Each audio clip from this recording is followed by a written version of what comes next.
Brothers Gary and David played hide and seek, each one chasing the other deeper into the woods. While Gary was searching for David, he heard him whisper his name from up a tree. He rushed over and started climbing. Glancing down to check his footing, he saw David on the ground. Confused, he looked up and watched as part of the tree came alive, like bark peeling off. It stood there staring at Gary with glowing red eyes. Its body looked like bark, very long, pointy limbs. On its head was what looked like a very large bowl. Gary could tell it was part of the creature's body. Its mouth seemed very long, like the scream mask, and it said, "Gary, come here and play." If he hadn't seen David below, he would have gone up because it was the perfect imitation of David's voice. He hit the ground screaming at David to run. The whole way back, they heard something moving from tree to tree following them and calling out to Gary in David's voice. Daniel was 5 when he pointed up toward the ceiling, saying a door was opened and a weird-looking person was staring at him, laughing. It was scaring him. His dad saw nothing, and then a low rumbling sound was heard. His son cheered up instantly and said it was all okay now. The monster in the wall scared it away. It made Dad feel better. Grandma was getting older and had come to live with her family. One morning, they found she had passed during her sleep. 7 at the time, Kathy said a goblin came last night and did CPR on Grandma. He jumped on her chest, breathed into her mouth, and he took her little pinky. Sure enough, a pinky finger was missing off the right hand. The doctor said it was like she was born without one. No blood, no evidence it had been cut off. A mother was gardening when her young daughter came up and said matter-of-fact, "Be careful, Mommy. The roots will grab you and pull you into the ground. Sometimes Earth is hungry." The mother was taken aback and asked where she had heard such a thing, and her daughter responded, "The man who had been eaten told her." Mom does not do as much gardening as she did before. When Sandy was 7, there was a time for a few weeks where she was tired every morning.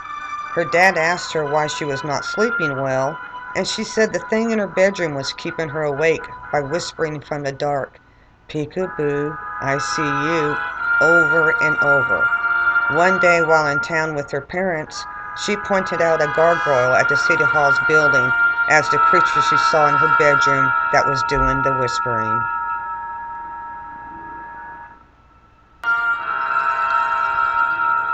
Ricky and his friends went into the woods looking for a little excitement. Finding a spot, they were setting up a pretend campsite when they noticed 2 boys about their age, 13, staring at them from about 200 yards away. It was a hike to get where they were, so they were surprised to see any other kids, especially ones they didn't recognize. Ricky waved hi, said a few words, but they just stared, not responding. The boys continued setting up their camp. A few minutes later, the 2 boys were closer. No one saw them move. Still no response when invited to join in on the fun. A few minutes later, the 2 boys stood just outside their camp. There was something off about them, enough to make Ricky uncomfortable. Their eyes were so dark they looked black. One of the boys spoke. "Can we come home with you?" Ricky describes it as robot talk. "Why?" he asks. The other boy gave him an angry look, saying, "We need you to let us in so we can go home." The friends gave each other what the hell looks, feeling uneasy. The first boy spoke again, trying to sound at ease, repeating the same words. "Can we come home with you?" Ricky didn't know who was the first to run, but they all ran hard, leaving behind their camping stuff. He dared a quick look behind, and the boys were giving chase. He ran faster. They didn't know when the strange boys stopped coming after them, grateful they made it home safely.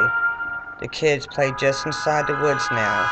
No one dares to go any further.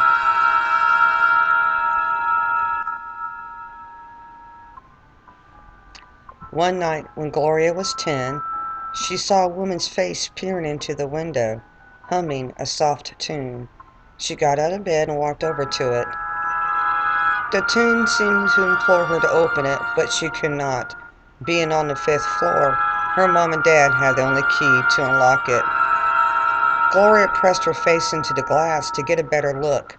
She could not see details being so dark, but it looked like a woman's body was suspended in the air several feet away from the window, by arms and legs that were impossibly long, holding on to four corners of the building. The woman pressed her face into the glass, which caused Gloria to jump back and scream. She watched it climb up and over the apartment building out of sight, like a spider.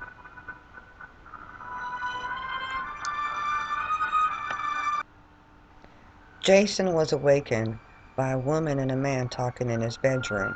He opened his eyes to see two glowing figures. As soon as they became aware he was awake, they both turned to him, and a woman's voice said, "Forget what you saw, Jason," and both went running into the wall and disappeared. What bothers him was she knew his name. These encounters differ from the shadow people in a couple of different ways. First, they look solid, not smoky, and in many cases, it would appear they carry some kind of small device like a smartphone.